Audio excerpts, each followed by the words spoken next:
The LA Galaxy, the defending MLS Cup champions, the signature franchise of Major League Soccer, quit. They quit. And in the process, set a record for MLS season opening futility in a shell-shocking 7-0 loss at New York Red Bulls in New Jersey on Saturday. 7-0. It is the largest loss in franchise history, and it's not even close.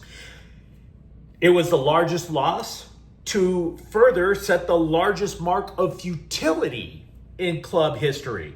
And if they don't fire manager Greg Vanney after this one, I don't know what to tell you.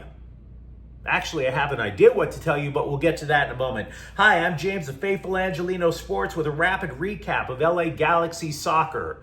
The burning continues. And if you enjoy complaining about the 6-time MLS Cup champs, don't forget to subscribe to the channel. We talk Galaxy soccer almost every day here, no matter how terrifyingly bad it is. Now, when you lose by a margin that large, it will echo not just across MLS, not just across United States soccer, but the entire globe. The world watches when a club loses by 7 goals. That is not an exaggeration. They will be talking about this in Europe, for example. They will be talking about it in Central and South America, etc. The Galaxy are the glamour franchise of this league. And again, it is the largest loss they've ever endured. And by the way, who among us didn't see something really bad coming after the way it started? They will be talking about this. And because the entire globe who watches soccer will be talking about this, it is on General Manager Will Kuntz to do the right thing and fire Greg Vanney. This was supposed to be the marquee matchup for Week 12, a rematch of MLS Cup in December when the Galaxy won their last title. It would have been revenge in New York being the storyline, but that's not the storyline because the Red Bulls, they're kind of mid. No, the storyline was, will the Galaxy go winless for the first 12 matches of the MLS season, which is unprecedented misery for any club, let alone a defending champion. So how did they stink? Well, let's count up the ways. With Montreal defeating New York City FC, the Galaxy are the only winless team in Major League Soccer. The Galaxy have conceded the most goals, 28. The Galaxy have scored the second fewest goals, 8. The Galaxy have conceded own goals in consecutive matches. The Galaxy at this moment are 13 points out of a playoff spot, which means in order for them to get the last playoff berth, they would need to win 5 consecutive matches and have either Colorado or FC Dallas lose 5 consecutive matches. We are approaching summer, and the last time this team won a league match, it wasn't even Christmas. And they've gotten progressively worse as the season's gone on. Last weekend, they lost in Kansas City, even though they didn't allow a single opposing shot. And tonight they allowed 7 goals. Frankly, it would have been significantly worse had John McCarthy not made a couple of remarkable saves.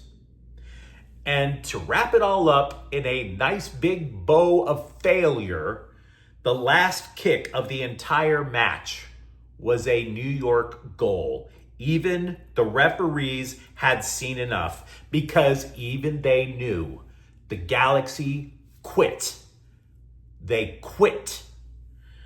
And yes, it's true, the Galaxy are without the Killer Peas, Joseph Paintsill, Gabriel Peck, and Ricky Puig. But understand, the Red Bulls were missing 6 players to injury, and they still absolutely overwhelmed LA.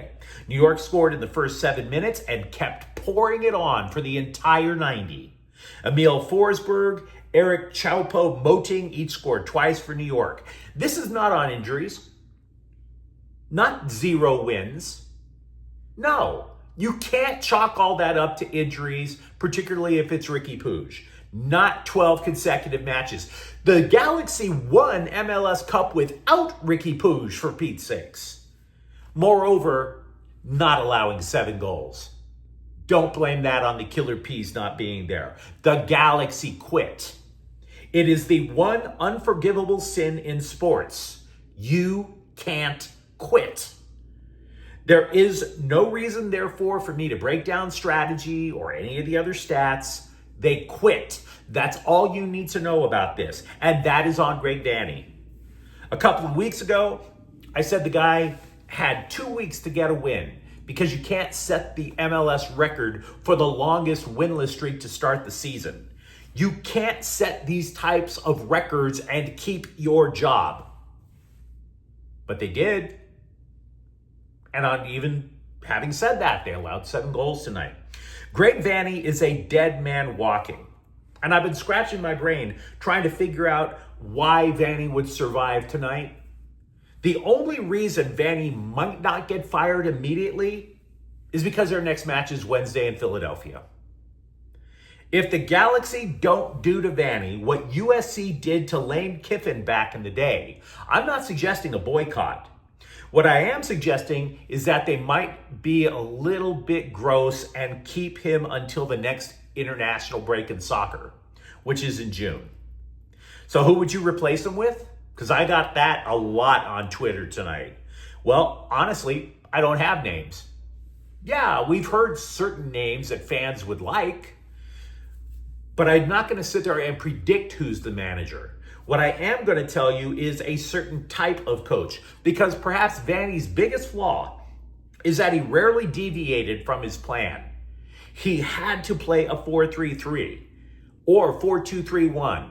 After that, there was no plan C, and always going to his wingers no matter what. So what happens when that personnel doesn't fit his plan? He doesn't deviate. And you get this.